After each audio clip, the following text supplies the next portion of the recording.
Et à mes côtés aujourd'hui pour ce beau programme, Jacques Sapir. Bonjour monsieur. Bonjour. Merci beaucoup d'être avec nous. Vous êtes économiste, directeur d'études à l'EHESS, l'École des hautes études de sciences sociales. Vous êtes spécialiste des questions stratégiques, mais aussi de la Russie, du monde russe, oserais-je dire. Vous êtes également l'auteur de très nombreux ouvrages. Je ne pourrais évidemment pas tous les citer. Parmi eux, je prendrai le dernier, publié chez Jean-Cyril Godefroy, Le grand retour de la planification, avec un point d'interrogation à la fin, et puis aussi la démondialisation ou la fin de l'eurolibéralisme. On va reparler de ce coup de force d'Evgeny Prigojine, le patron du groupe Wagner, la semaine dernière en Russie. Les médias occidentaux parlaient d'un coup d'État, se réjouissaient presque de parler d'un coup d'État. Comment avez-vous observé cette séquence ? C'est une mutinerie, c'est pas un coup d'État. D'ailleurs, jamais le pouvoir n'a été mis en cause. Le pouvoir de Poutine n'a pas été mis en cause, du Premier ministre, il n'a pas été mis en cause. Bien sûr, Prigojine avait attaqué le ministre de la Défense et le chef d'état-major, mais il les avait attaqués déjà depuis plus de 6 mois. Bien sûr. Bon. Et il n'y avait pas de volonté de prendre le pouvoir. Une chose qui est très simple, les fameuses colonnes de Wagner qui vont vers Moscou, on voit, les chars sont sur des porte-chars. Si vous voulez, la colonne n'est pas du tout en position de combat ou en ordre de combat quand elle marche. Bon, donc, c'est une mutinerie, ou plus précisément une démonstration de mécontentement, dont on comprend qu'elle a été en réalité provoquée par le fait que Vladimir Poutine avait signifié à Prigojine et au chef de Wagner qu'il entendait obliger les combattants de Wagner de prendre un engagement dans l'armée russe. Bien. Et c'est en réalité... pour le 1er juillet, en plus, l'échéance s'approchait. L'échéance s'approchait, et c'est la crainte par Evgeny Prigojine de la perte de son contrôle sur Wagner, aussi de la perte du contrôle sur le financement. Parce que, c'était évident, le financement venait de l'État russe. Bon. Qui l'a, d'une certaine manière, motivé. Mais il faut toujours rappeler une chose, Wagner n'existait que par la volonté du gouvernement russe. Qui fournit les armes? Qui fournit le carburant? Qui fournit les munitions? Wagner n'a pas d'autre source que les sources militaires d'approvisionnement. Donc, et c'est ça qui est assez incompréhensible, dès qu'il se dressait contre l'autorité, l'autorité n'avait qu'à fermer le robinet et c'était fini. Alors, est-ce que Evgeny Prigojine a eu l'illusion qu'il entraînerait avec lui une partie significative de l'armée? Parce que c'est vrai que dans l'armée, on fait des critiques, parfois justifiées d'ailleurs, contre le chef d'état-major, contre aussi le ministre. Bien. Mais il oublie. Et il oubliait une chose qui était tout à fait fondamentale. La Russie est engagée dans des opérations militaires, alors qu'on appelle ça une opération militaire spéciale comme le veulent les Russes, ou qu'on parle plutôt de guerre, parce qu'on voit bien le niveau de violence, c'est le niveau d'une guerre, c'est pas autre chose. Bon, et qui fait que jamais dans ce genre de circonstances, des militaires n'auraient accepté de marcher avec Evgeny Prigojine. Donc le résultat, il a perdu. S'il y a quelqu'un qui a perdu, c'est bien lui. Il se voit retirer tout ce qui faisait sa force. Wagner va bien être intégré dans l'armée russe. L'équipement lourd a été retiré à Wagner. Tous les chars, les canons sont récupérés par l'armée russe. Donc de fait, il n'a plus de dents, il ne peut plus mordre. Alors bien sûr, il n'est pas condamné en tant que tel. Il est contraint à l'exil au Bélarus. Il ira avec certainement une partie de son encadrement et quelques hommes. Mais par exemple, il semble que sur les...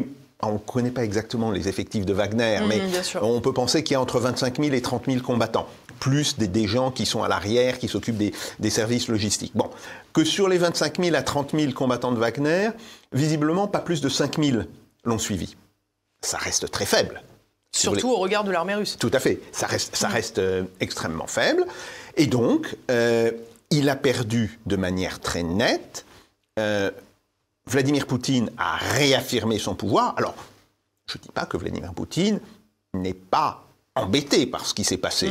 Wagner, c'était un instrument bien utile en Afrique. Et d'ailleurs, Vladimir Poutine et le ministre de la Défense ont indiqué que les activités de Wagner continueraient en Afrique sous le contrôle maintenant plus direct de l'armée et, je dirais, des services de sécurité.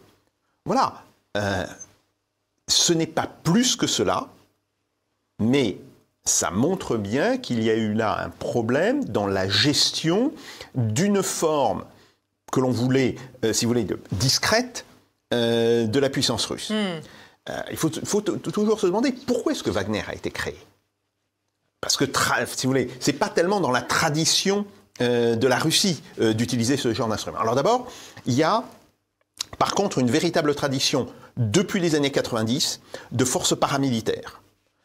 Il y a eu, bien avant Wagner, les Cosaques du Kouban qui se sont constitués, alors d'abord organisation civile, puis une organisation civile qui est devenue une organisation paramilitaire, qui est même devenue une organisation militaire en tant que telle, et qui est aujourd'hui intégrée dans la garde nationale, dans Rosgvardia, bon, etc.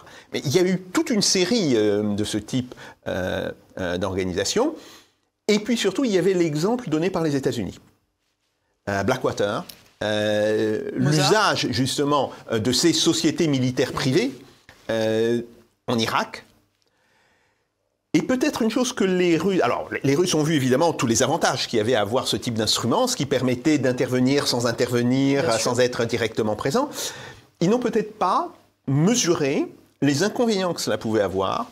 Le fait, par exemple, que les exactions qui ont été commises par les hommes de Blackwater en Irak ont, d'une certaine manière, maximisé les pertes sur l'armée américaine. C'est-à-dire qu'une partie de la révolte qui a eu lieu en Irak contre les Américains est aussi liée lié au fait qu'on faisait faire plus à Blackwater le sale boulot. Exactement. Bon, donc, voilà, il y a tous ces problèmes qui sont posés. Bon, je pense qu'il va y avoir une réflexion, peut-être à plus long terme, sur cet usage-là, mais l'affaire est terminée.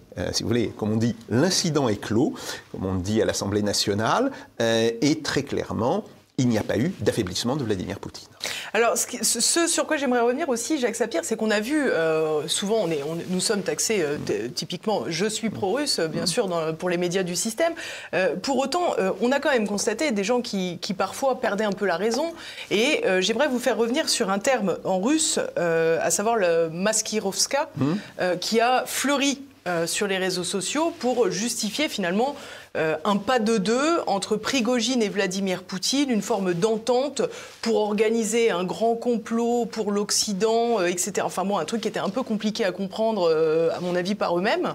On est très loin de cela, en fait. On est vraiment dans un désaccord de fond entre deux hommes et une tentative de Prigojine de faire quelque chose qui fonctionne en sa faveur. Tout à fait. Ou plus précisément, de montrer à Poutine, mais enfin, vous ne pouvez pas me traiter comme ça. Ben si, je peux te traiter comme ça, mon gars. c'est ça qui est par l'image, oui. Voilà. Alors, la maskirovska, ça existe. Et ça existe, que ce soit au niveau tactique, que ce soit au niveau opératif, ou que ce soit au niveau stratégique. Oui, ça existe, c'est même défini. Il y a des manuels de maskirovka qui sont publiés régulièrement par le ministère de la Défense de la Russie. Bon, voilà. Mais appeler cette opération une opération de type maskirovka, c'est rentrer, alors là, pour le coup, dans une paranoïa complète. Non, il y avait un conflit.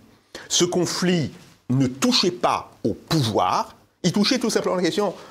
Quelqu'un qui avait effectivement acquis un certain instrument, qui disait « m'enlève pas mon instrument, m'enlève pas mon argent ». Mon outil de puissance. Ben oui, voilà, je peux t'enlever ton instrument, et tu n'es qu'un instrument, donc il faut que tu te le rappelles. Alors, ce que je vous propose à présent, Jacques Sapir, c'est d'écouter François Asselineau, le président de l'UPR. Il a livré sur sa chaîne UPR TV, que vous pouvez retrouver sur YouTube, une analyse, on va dire, les conséquences de cette opération pour Vladimir Poutine, aussi bien sur la scène intérieure que la scène extérieure. On l'écoute. Premier effet, c'est que Vladimir Poutine se débarrasse de Prigojine. Deuxième effet, c'est qu'il met la main sur les mercenaires qui vont être, si j'ai bien compris, vont signer un contrat, ils vont maintenant passer sous le contrôle direct de l'armée régulière. Troisième élément de satisfaction, c'est le moins que l'on puisse dire, c'est qu'il n'y a pas eu un seul militaire qui se soit rebellé de l'armée régulière, qui se soit rebellé contre Poutine. Quatrième élément, Vladimir Poutine a pu aussi compter sur le soutien immédiat des institutions de la Fédération de Russie. Le président de la Chambre basse, de la Douma, comme celui de la Chambre haute de la Fédération de Russie, l'un et l'autre ont déclaré leur soutien immédiat et sans condition à Vladimir Poutine dans cette affaire. Également le soutien du patriarche orthodoxe de toutes les Russies, le patriarche Kirill II. Encore autre chose, c'est le soutien international. Le soutien international à Poutine a été immédiat de la part de ses alliés traditionnels, mais qui auraient pu se pincer le nez ou prendre légèrement leur distance. On a appris le soutien alors non seulement de Tokayev, donc du Kazakhstan, de Mirziyoyev de l'Ouzbékistan, non seulement de Loukachenko, mais aussi du président Erdogan, le président de la Turquie. On a eu également le soutien de Kim Jong-un de la Corée du Nord. Ça peut être intéressant en matière de drones, mais c'est surtout le soutien de Xi Jinping. Et la Chine a apporté son soutien sans ambiguïté. Donc sur la scène internationale, eh bien, en fait, Vladimir Poutine n'a pas eu l'ombre d'une difficulté à faire le plein de ses alliés traditionnels. Voilà la réalité de la situation.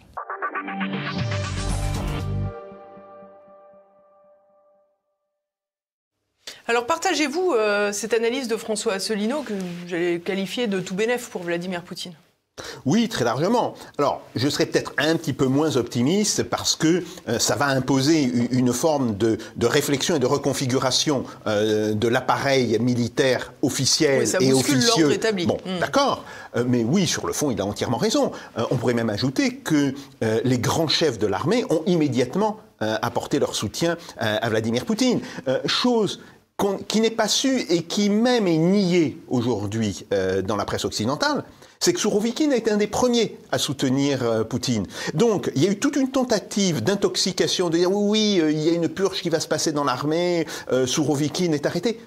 Non, c'est complètement faux. C'est celui qui est à la tête de l'opération en Ukraine. Tout à fait. Il est à la tête des opérations réelles. Il est sous le commandement de Gerasimov. Bon, ce qui supporte d'ailleurs pas très bien par moment. Il y a visiblement des frictions entre les deux hommes, comme il y en a d'ailleurs souvent entre militaires de haut rang. Mais il a apporté tout de suite son soutien et il est absolument faux de dire qu'il ait été arrêté. Bon, tout ceci, c'est de la propagande pure et de la désinformation. Bon, donc oui, très clairement, Poutine est le gagnant. Alors, qu'il aurait préféré que Yevgeny Prigojine ne fasse pas ça, se calme, accepte. Bon. Et qu'à ce moment-là, il aurait probablement pu proposer à Prigojine d'autres choses. Bien, oui, c'est évident. Il ne pensait pas qu'on irait jusqu'à ce type d'affrontement. Mais puisqu'on y est allé, il a gagné et Prigojine a perdu. C'est très clair. Et alors, surtout, le point important auquel peu de gens ont pensé, en faisant ça, Prigojine se met hors jeu politique en Russie. Or, s'il y avait un créneau sur lequel il pouvait se positionner, c'était celui du regroupement de la droite nationaliste contre Poutine en Russie même. Alors ça, si je peux me permettre, on va faire une petite pause. C'est très intéressant ce que vous dites parce que on a vu pendant très longtemps les médias occidentaux parler des combattants de Wagner et de Prigojine comme des brutes assoiffées de sang qui violaient les Ukrainiens. Bon, ils font la guerre, hein, bien entendu. On n'est pas en train de dire que c'est des enfants de cœur. Mais quand ils ont essayé de renverser, entre guillemets, ou d'aller discuter le pouvoir de Vladimir Poutine et de la puissance qui leur était accordée, certains les ont qualifiés de freedom fighters. Oui. Oui, non, donc de combattants pour la liberté. Ouais. C'est absolument incroyable parce que dans la réalité, Prigojine, c'est la branche dure. Tout à fait. De ce qu'on peut trouver au pouvoir en Russie. Tout à fait. Alors, il faut bien comprendre que pendant très longtemps, je dirais la fraction dure, la fraction ultranationaliste de l'opinion, elle était représentée par un homme, Zhirinovsky, qui est mort, d'ailleurs, des suites de la Covid, il y a maintenant un peu plus d'1 an. Bon. Et la mort de Zhirinovsky laisse un grand vide sur, si vous voulez, sur ce segment, sur ce segment-là. Bon. Aujourd'hui, celui qui était probablement le plus légitime pour reprendre l'héritage de Zhirinovsky, c'était Prigojine. Mais pour cela, il fallait qu'il fasse allégeance, d'une certaine manière, à Poutine dans un domaine, pour lui dire, bon d'accord, vous avez décidé que Wagner devait être réintégré, je pense que vous faites une erreur, mais j'obéis. Voilà, il n'est pas question que je m'y oppose. Bon. Il n'a pas choisi ça. Alors, pourquoi? Peut-être qu'il trouvait que c'était inférieur à ce qu'il pouvait espérer. Peut-être tout simplement qu'il a surréagi, si vous voulez. Il faut quand même savoir que l'individualité des gens est une chose importante. Bon.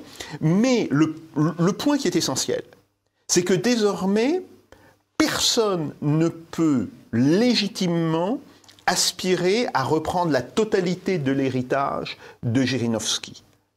Et ça, d'une certaine manière, je dirais que ça enlève une épine du pied de Poutine. Inversement, s'il y a des gens qui peuvent se réjouir de ce qui s'est passé, ce sont les dirigeants du Parti communiste de Russie, qui, eux, sont aussi sur un créneau très nationaliste, mais avec une dimension sociale et de gauche.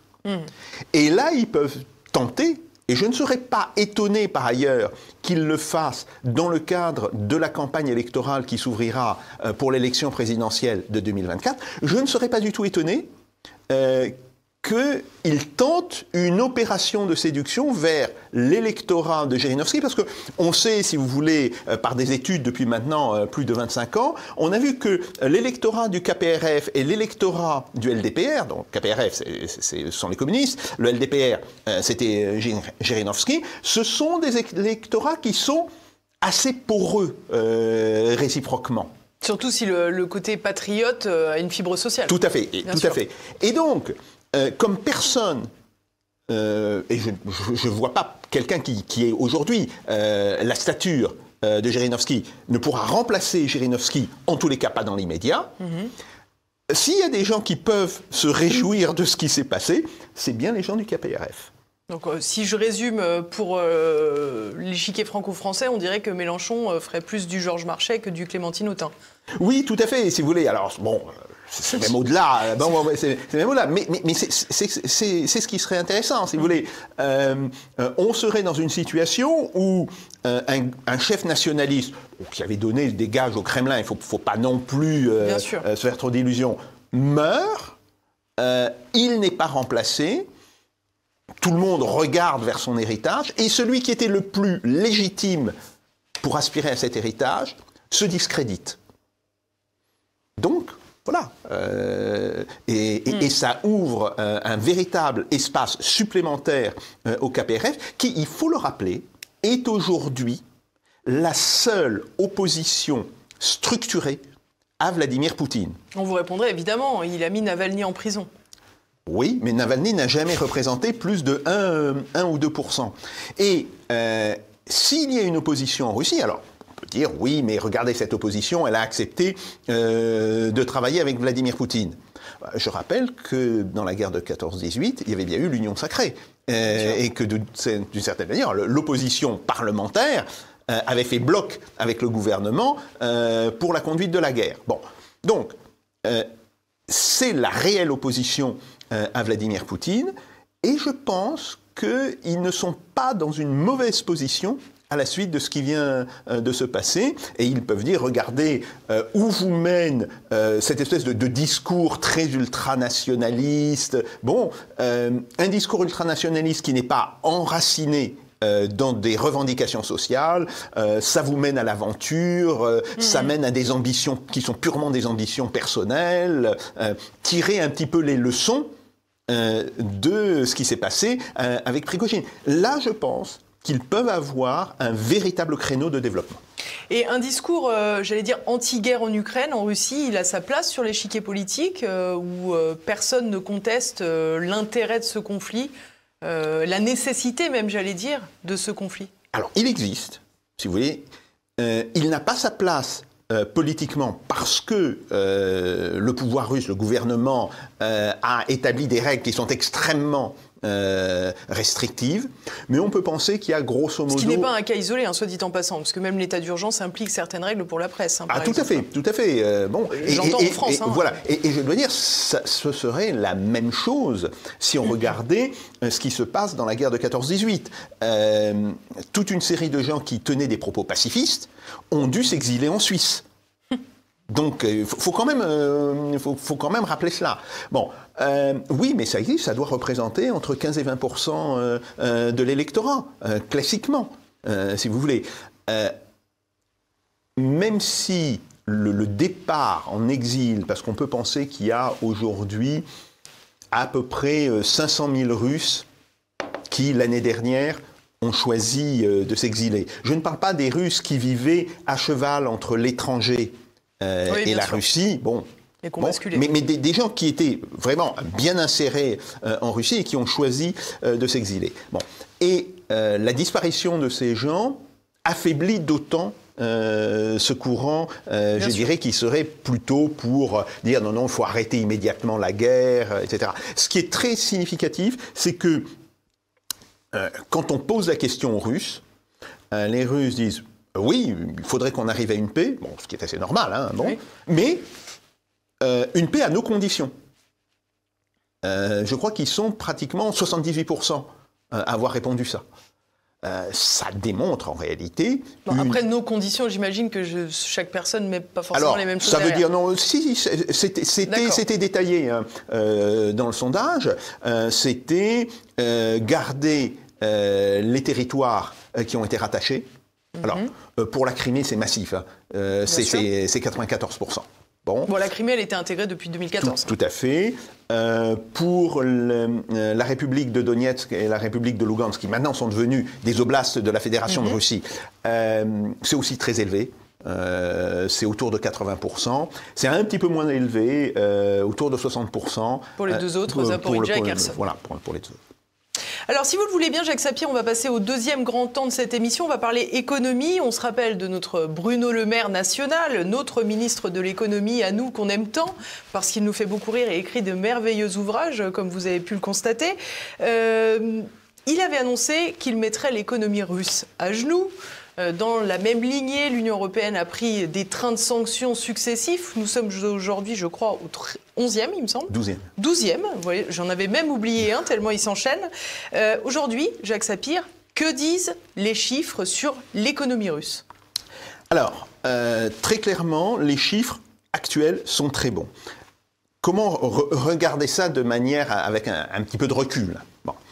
Oui, parce qu'on va vous taxer d'être pro-russe, évidemment. Il est très clair que les sanctions ont eu un effet réel au deuxième trimestre de l'année dernière. Ça se voit d'ailleurs dans les chiffres. Il y a une baisse de la production de l'ordre de 3 à 5%, ça dépend des secteurs. Bon, là, c'est tout à fait net. Et c'était quel type de sanctions qui avaient Alors, un impact les sanctions qui ont le plus impacté, ce sont essentiellement les sanctions qui concernaient la fourniture de matériel. Là, oui, ça a eu un impact parce que il y a des entreprises russes qui se sont trouvées sans fournisseurs de matériel, qui ont dû soit faire avec la production nationale, soit chercher de nouveaux fournisseurs, mais ces nouveaux fournisseurs, par exemple la Chine, n'a pas nécessairement les mêmes standards que les fournisseurs. Par exemple, c'est très clair dans l'automobile. Si la production d'automobiles russes s'est tellement effondrée à la suite des sanctions, c'est essentiellement ça. Et pourquoi n'a-t-elle pas redémarré comme a redémarré le reste de l'industrie dès le 3e et le 4e trimestre, tout simplement, c'est parce que vous ne pouvez pas mettre un moteur d'origine chinoise dans une caisse qui a été conçue par Volkswagen ou par Renault. Il faut redessiner l'ensemble du véhicule. Alors, qu'est-ce que l'on constate depuis le début de cette année? C'est que, pour le coup, l'économie russe a retrouvé au premier trimestre le niveau de production qui était le sien avant les sanctions. Donc on peut dire que... Les sanctions les récentes, hein, pas celles de 2014. Non, oui, les sanctions qui ont été prises depuis la fin février 2022. Bon, là on voit très bien que l'économie russe a retrouvé à peu près ce niveau. Et depuis donc avril-mai, la production s'accélère. Donc elle est repartie en croissance absolue. Donc c'est pas simplement le fait d'avoir récupérer du choc, oui, ça a pris à peu près un an, hein, mais là, elle est repartie en croissance absolue. Les chiffres pour le PIB du mois de mai, c'est 5,7%, croissance de 5,7%. Pour l'industrie, 7,1%. Pour l'industrie manufacturière, 13%. Énorme. Il y a vraiment une accélération de la production, une accélération que l'on pouvait vérifier à travers deux indicateurs importants. La consommation d'électricité en Russie, vous savez que l'électricité est essentiellement utilisée dans le domaine industriel. Bien sûr, bon, il y a les consommations des particuliers, mais ça représente en réalité une proportion assez faible de l'électricité. Ce qui consomme de l'électricité, c'est essentiellement l'industrie. Bon. Ce qui permet de nuancer d'ailleurs les délires de sobriété énergétique en France. Tout à fait. C'est le même problème. Et là, on voit que la consommation d'électricité avait retrouvé à peu de choses près son niveau de décembre-janvier 2022, donc avant les sanctions, au mois de décembre de l'année dernière. Et là, on voit elle continue d'augmenter. Autre facteur très intéressant, l'emploi. Et là, on voit que l'emploi s'est accru d'1 million de personnes de février 2022 à février 2023. Et il continue d'augmenter. Alors, ça veut dire une chose, ça veut dire que les entreprises ont des perspectives d'expansion, elles embauchent. Ça veut dire aussi autre chose. Ça veut dire que la productivité du travail a probablement un petit peu baissé. Oui. Et ça, c'est très certainement l'effet des sanctions. Alors, on voit qu'elle avait beaucoup baissé au mois d'avril-mai 2022, c'est au moment où les sanctions ont eu l'effet maximal, et qu'elle est en train de revenir progressivement au niveau d'avant les sanctions. Ça pose maintenant un dernier problème. Vous savez que le taux de chômage est au plus bas en Russie, un plus bas historique. C'est 3,2%. 3,2%, tout à fait. Et quand on sait qu'il y a une partie du chômage qui est ce qu'on appelle le chômage incompressible. Alors, qu'est-ce qu'on appelle le chômage incompressible? C'est tout bêtement quelqu'un qui quitte son entreprise parce qu'il vise une autre entreprise et qui, pendant les quelques semaines ou les quelques mois, il s'inscrit au chômage. Bon. Donc, on ne pourra pas descendre en dessous de 1,8, entre 1,5 et 2%. Allez. Donc, il y a encore un point à rogner. Il y a encore un point à rogner. Ce point à rogner, si on est sur une hausse de la population employée d'environ 100 000 personnes par mois, le point il sera rogné début 2024. Donc, alors bien sûr on dit oui, mais il y a la population des territoires qui ont été rattachés à la Russie. C'est vrai, c'est vrai. Mais il faut savoir que cette population, elle travaille déjà. Or, dans les résultats de la Russie, sont comptabilisés par le système statistique sur le territoire de la Russie au 1er février 2022. Donc, il n'inclut pas les nouveaux territoires. Alors ça, c'est un point important. Il y a les réfugiés ukrainiens en Russie. Parce qu'il faut savoir aussi qu'il y a beaucoup d'Ukrainiens qui ont quitté l'Ukraine, qui ne sont pas allés en Pologne, qui ne sont pas allés à l'Ouest, ils sont allés en Russie. Et pas uniquement les habitants du Donbass. Hein, et absolument, et pas uniquement les habitants du Donbass. Oui, on peut penser qu'une partie d'entre eux, peuvent travailler. C'est, évidemment, pas les personnes âgées, etc., mais partie d'entre eux peuvent travailler. Bien. Sur le total, ça peut représenter encore entre 500 000 et 800 000 personnes. 5 à 8 mois. Ça donne à la Russie une marge de 5 à 8 mois. Concrètement, fin 2024 ou début 2025, la Russie va être à son maximum possible d'emploi. Donc, qu'est-ce qui va se passer ?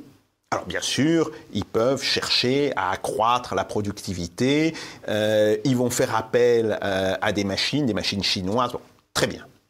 Mais globalement, il va leur manquer des travailleurs. Donc, la Russie va redévelopper une immigration importante, en sachant qu'il y a déjà en Russie entre 7 et 10 millions d'immigrés, qui viennent essentiellement d'Asie centrale, et que l'on retrouve dans les statistiques, parce que l'argent qu'ils renvoient dans leur pays d'origine peut représenter jusqu'à 20% du PIB du pays d'origine, donc c'est considérable, hein, c'est tout à fait considérable. Et donc il va falloir se poser la question... Et ça veut dire que c'est bien une immigration de travail aussi. Ah, c'est une immigration purement de travail, d'où vont pouvoir venir ces nouveaux travailleurs. Alors oui, probablement encore sur l'Asie centrale, mais compte tenu du nombre de gens issus d'Asie centrale qui sont maintenant présents en Russie, je ne pense pas qu'il y ait des capacités tellement importantes, des réserves de main-d'œuvre tellement importantes. Donc on va probablement avoir des pays d'Asie qui vont fournir du travail. Et de ce point de vue-là, il y a quelque chose qui a attiré mon attention, le fait que le chef du gouvernement russe, M. Mishustin, a été invité au Vietnam, que Vladimir Poutine fera une visite officielle au Vietnam cet automne. Pourquoi ? Parce que le Vietnam, c'est actuellement 100 millions d'habitants et c'est un chômage des jeunes extrêmement important. Et il y avait une tradition du temps soviétique de faire venir des travailleurs vietnamiens donc en Union soviétique, et je pense que c'est l'un des pays vers lesquels la Russie va se tourner pour une immigration de travail. On a parlé beaucoup au début de cette crise du cours du rouble, que l'on disait systématiquement au plus bas. Le rouble n'a jamais été aussi bas, n'a jamais été aussi bas. Aujourd'hui, qu'en est-il ? Et surtout, qu'en est-il au regard de l'euro et de la santé du dollar ? Alors, c'est vrai que le rouble est tombé pendant 3 semaines. Pendant 3 semaines, il est tombé. Puis, les mesures qui ont été prises par le gouvernement et par la Banque centrale ont commencé à faire leur effet. Et le rouble est monté au plus haut. Il a été, à un moment donné, à plus de 25% au-dessus de son niveau d'avant les sanctions. Bon. Ce qui, par ailleurs, pose un problème. Parce que ça renchérit le prix des produits fabriqués en Russie. Donc, progressivement, la Banque centrale a commencé à assouplir son mécanisme pour que le rouble redescende progressivement à son niveau d'avant les sanctions. Sauf que, il faut aussi savoir que il y a eu plus d'inflation en Russie qu'en moyenne dans les pays de l'Union européenne ou qu'aux États-Unis. Bon, il y a eu un pic d'inflation très fort. À un moment donné, ils sont montés à 17% au mois de mai et au mois de juin de l'année dernière. Aujourd'hui, ils sont vraiment retombés. Ils sont entre 2,5 et 3,5%, même si la Banque centrale craint, justement à cause de la tension sur le marché du travail, que l'inflation reparte d'ici quelques mois. Et donc, il faut défalquer des taux de change au moment, si vous voulez, à l'avant-sanction, l'impact évidemment de l'inflation pour les pays de la zone euro et de l'inflation en Russie. Donc, ce qui veut dire que ce qu'on appelle le taux de change réel, autrement dit le taux de change corrigé de l'inflation, est encore supérieur à ce qu'il était en février 2022. Et donc il y a encore une marge, si vous voulez, de dépréciation du rouble qui est tout à fait évidente. Et je pense que la Banque centrale ne réagira que une fois que le taux de change réel sera celui qui convient à l'économie russe, et aussi si elle voit repartir l'inflation. Et comme je vous dis, les dirigeants de la Banque centrale s'attendent à une poussée d'inflation au deuxième semestre de cette année-là. Et c'est donc pour cela que je pense que le rouble va continuer à se déprécier jusqu'au début de l'été, ou disons jusqu'au mois d'août, début septembre, et qu'après la Banque centrale va à nouveau serrer la vis, parce que si l'inflation repart en Russie, il ne faut pas qu'elle puisse être en plus alimentée par un phénomène d'inflation importée. Donc ce sont ce type... Grosso modo, ça veut dire qu'il y a une politique monétaire relativement intelligente qui est menée en Russie. Comme quoi c'est possible. Voilà, oui, c'est tout à fait possible. Quand on a des gens compétents, ça ne pose aucun problème. Et donc, voilà, je pense que le taux de change va continuer à baisser, parce qu'on n'a pas encore atteint le taux de change réel pour 1 mois, voire 2 mois, mais qu'après... il pourrait se stabiliser, voire repartir un petit peu à la hausse dans une stratégie de lutte contre l'inflation. Alors si on s'en tient à la question de la guerre, sur quel impact a-t-elle sur l'économie? Parce qu'on imagine que ça coûte de l'argent de faire la guerre. On imagine certes que l'industrie de l'armement, elle, forcément fonctionne à plein régime. Finalement, est-ce que, j'allais dire, la balance bénéfice-risque est positive, négative pour la Russie? Qu'en est-il? Il faut comprendre que le gouvernement, Vladimir Poutine, le Premier ministre, M. Mishustin, etc., mènent une politique le beurre et les canons. C'est-à-dire qu'ils ne veulent pas que les dépenses induites par la guerre aient un impact sur la population. Donc, ils maintiennent... c'est aussi pour garantir le soutien de la population, bien sûr. Tout à fait. D'ailleurs, le salaire réel augmente. Il augmente fortement depuis 2 mois. Il y a toute une série de mesures qui ont été prises pour augmenter les pensions. Bon. Quel est le coût de la guerre? Officiellement, c'est 3% du PIB. C'est très faible. C'est très faible. C'est effectivement très faible. Est-ce que c'est la totalité du coût de la guerre? Parce que ça, c'est un problème. Oui, bien sûr, on a ce qu'il y a dans les données du ministère des Finances, etc. Mais quand on se décide à faire monter, et ce qu'ont fait les Russes, à faire monter la production de munitions de manière extrêmement importante, quand on se décide de faire travailler des usines en 3, 8 et 7 jours sur 7, ça a aussi un coût. Et ce coût n'est peut-être pas directement visible dans les dépenses du ministère de la Défense, du ministère de la Sécurité intérieure, etc.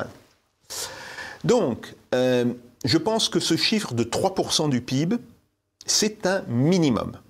Et que l'effort de guerre est probablement au-delà.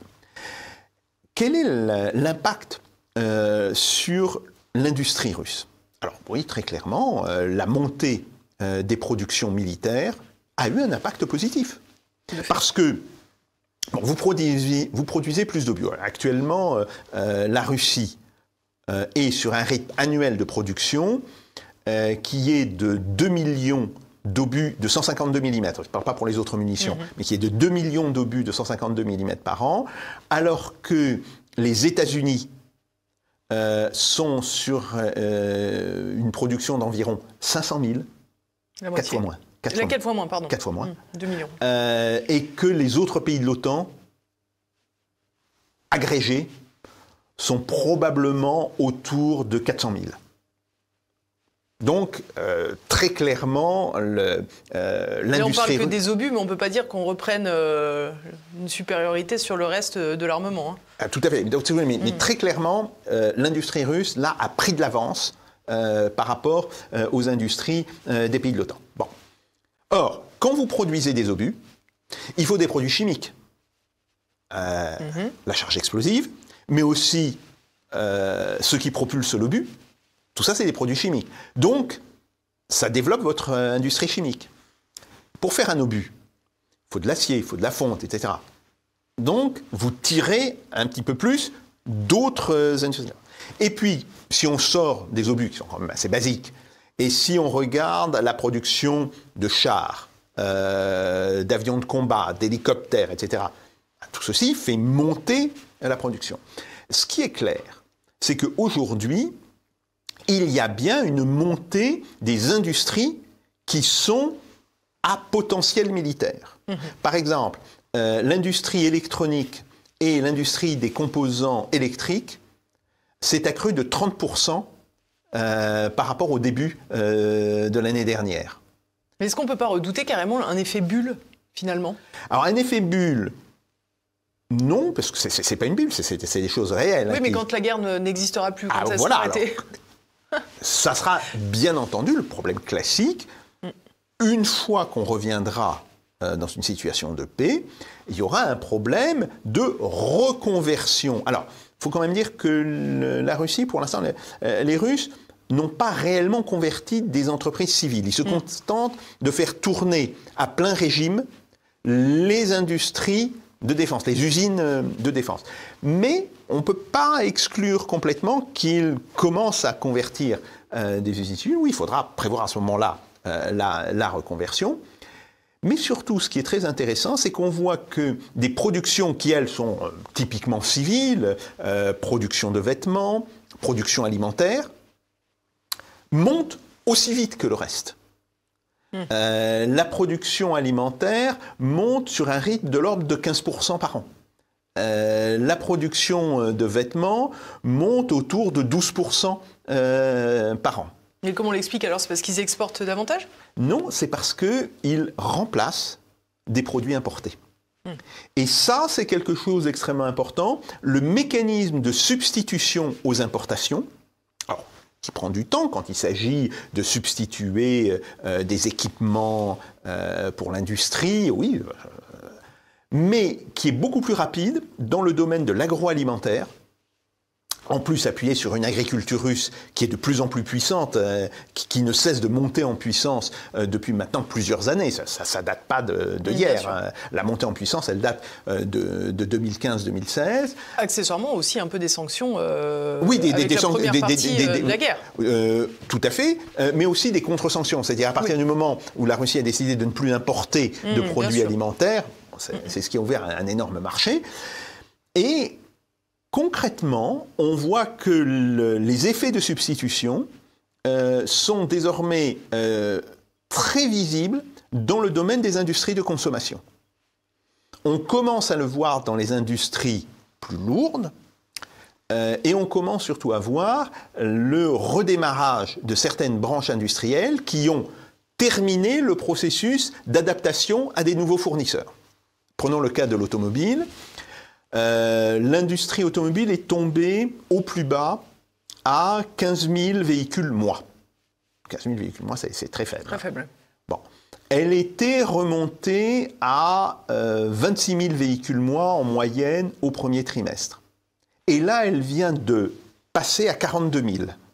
Qu'est-ce que ça veut dire? Ça veut dire que il a fallu attendre pratiquement un an pour que les usines soient rééquipées, pour que les lignes de production correspondent à de nouveaux produits.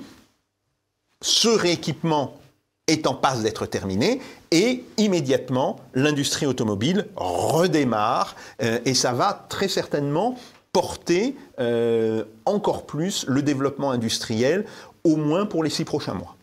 Donc, si vous voulez, les perspectives de court terme sont de bonnes à très bonnes, suivant les secteurs, mais il y a, et je le répète, il y a un grand point d'interrogation. Alors, pas 6 mois, pas 1 an, mais un point d'interrogation à l'horizon fin 2024-2025, c'est l'emploi. Parce que là, si vous voulez, une économie qui travaille à un plein régime, à un moment donné, elle épuise ses ressources humaines.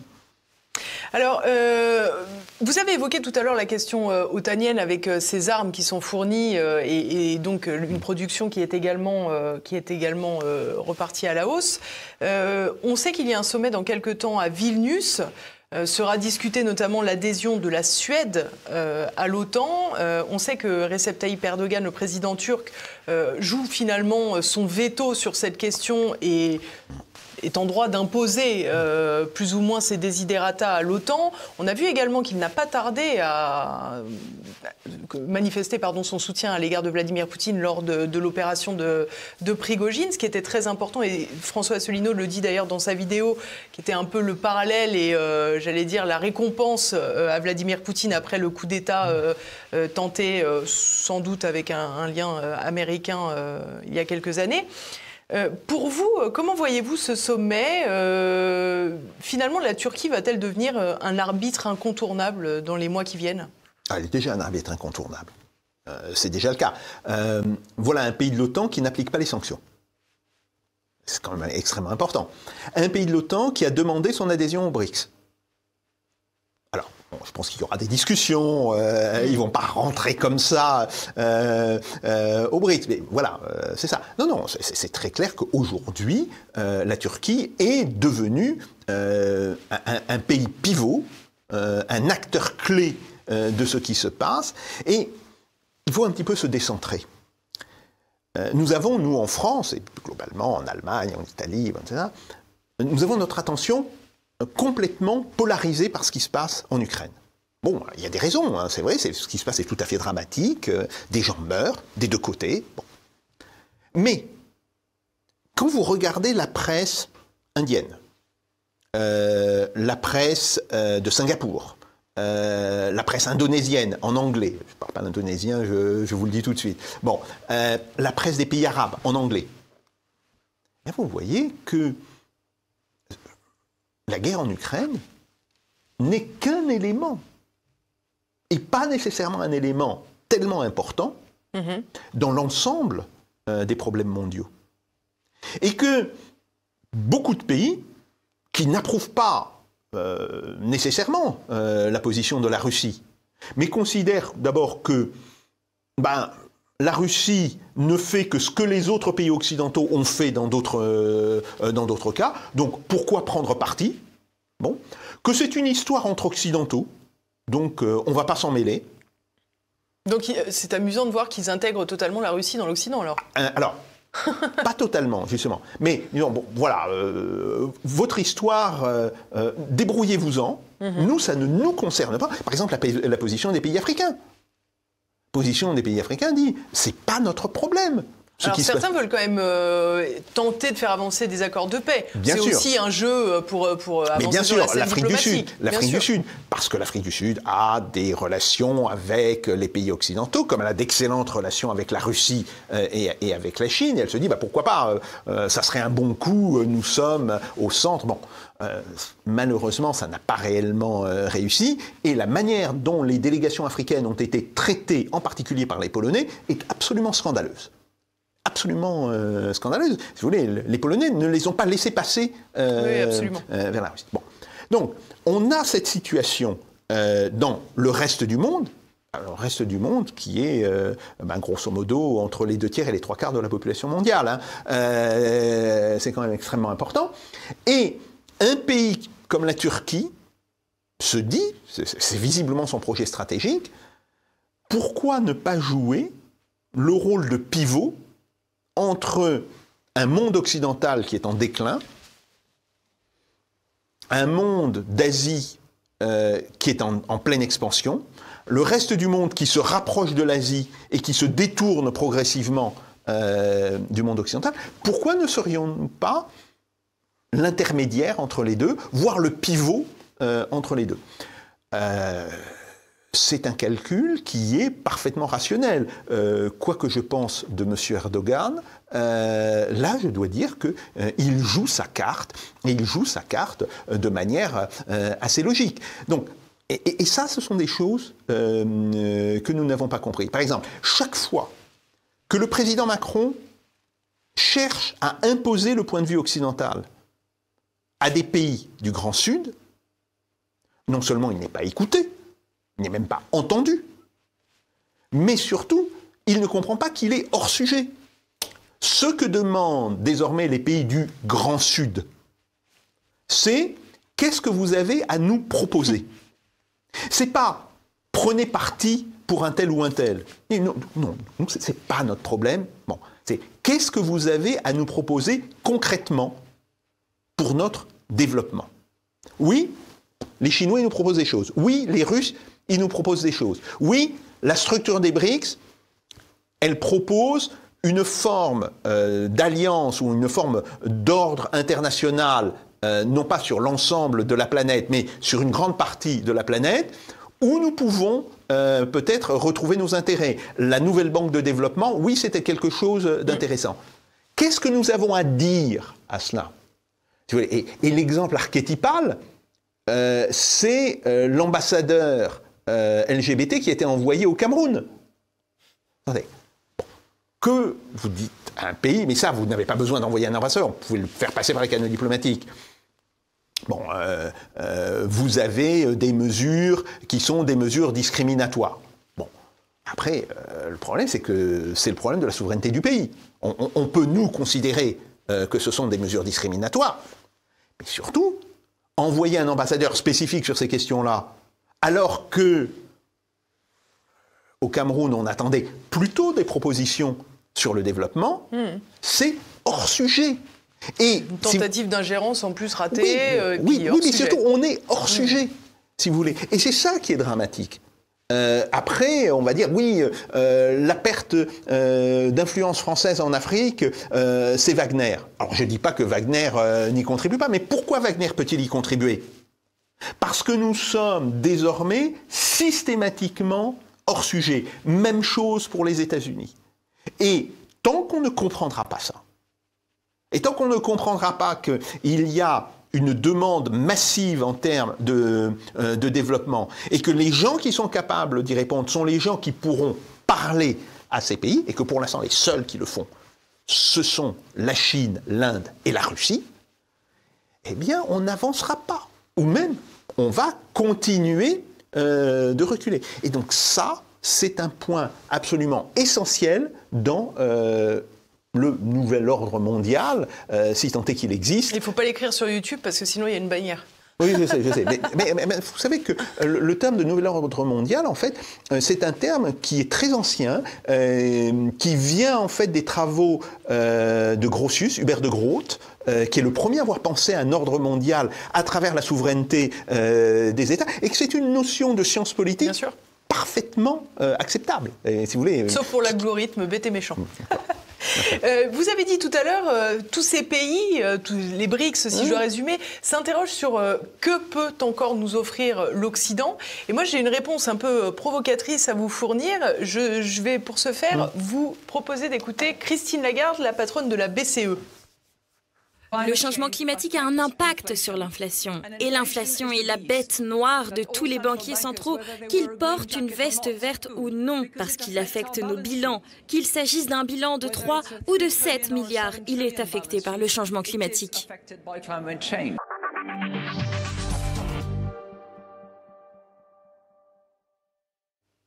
Est-ce que finalement, ce qu'on propose maintenant au reste du monde, c'est pas uniquement la lutte contre le changement climatique ? Alors, c'est un vrai sujet, si vous voulez. Prenons le cas de l'Inde. L'Inde se fournit pour à peu près 70% de son énergie en charbon. Ça crée déjà des conditions atmosphériques extrêmement pénibles dans toute une série de villes indiennes. Et pourquoi est-ce que les Chinois ont pris le tournant de la question du changement climatique ? Parce que leur population et la classe moyenne n'arrivaient plus à respirer dans leur ville. Donc, oui, c'est un vrai sujet. Il ne faut pas le nier. Par contre, comment est-ce qu'on l'aborde? Est-ce qu'on l'aborde en disant « oui, vous allez passer tout de suite aux énergies renouvelables » C'est impossible sur des demandes d'énergie du niveau de la Chine, du niveau de l'Inde, du niveau de l'Indonésie, etc. Donc, il faut mieux raisonner ça en disant commençons déjà à sortir progressivement les formes d'énergie les plus polluantes. La tourbe, bien utilisée par l'Allemagne. Oui, mais alors on dit rien, c'est pas grave. Bon. Le charbon. Et comment peut-on remplacer le charbon? par le gaz. C'est la première forme de remplacement du charbon, c'est par le gaz. Et une centrale au gaz, bien sûr qu'elle pollue, mais elle pollue peut-être 3 fois moins que ce que pollue une centrale au charbon. Et là, ces derniers mois, on a plutôt remplacé le gaz par le charbon. Tout à fait, tout à fait. Et ça, c'est la conséquence des sanctions. Hein. Bon, donc, il y a un vrai sujet là-dessus.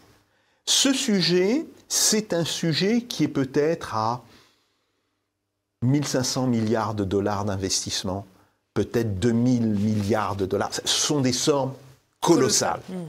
Bon. Alors évidemment, ça ne sera pas du jour au lendemain, ce sont des investissements qui seront faits, qui seront échelonnés sur 15 ans, 20 ans. Bon. Quels sont les pays qui sont capables de fournir des solutions? Uniquement les pays qui prévoient des formes bancaires adaptées à des prêts à long terme. Parce que quand vous faites de l'investissement en infrastructure, que ce soit en infrastructure énergétique, que ce soit en infrastructure de transport, etc., il ne faut pas attendre un retour sur investissement en 3 ans ou en 5 ans. Bien sûr, évidemment. Le retour sur investissement, il sera sur 15 ans, sur 20 ans. Et d'ailleurs, une partie de ce retour sur investissement n'est pas calculable. Comment vous intégrez dans le calcul le fait que vous diminuez la présence des microparticules dans l'air pour une ville? Ah oui, on pourrait faire ça en disant oui, mais les microparticules impliquent toute une série de maladies. Prenons en compte. C'est très compliqué. Très compliqué, bien sûr. C'est très compliqué. Donc, en fait, il y a toute une partie du retour sur investissement qui, malheureusement, est difficilement calculable. Je ne dis pas que ce soit pas du tout calculable, mais c'est très difficilement calculable. Donc, il faut des institutions publiques pour assurer cet investissement. D'où l'importance de la fameuse nouvelle banque de développement qui a été montée par les BRICS.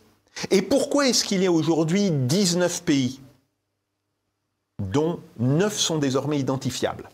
Les autres, ils font de la négociation sans le dire. Mais il y en a 9 qui le disent, qui ont demandé d'adhérer aux BRICS.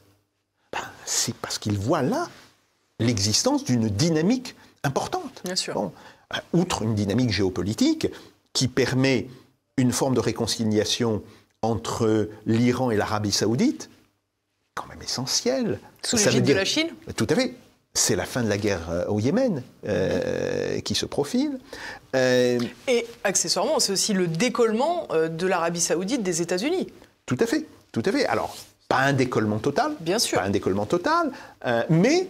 Mais sur la question des énergies, c'est un rôle très important. Tout à fait, tout à fait. Donc, là se jouent des changements qui sont absolument fondamentaux et dont nous ne prenons pas la mesure.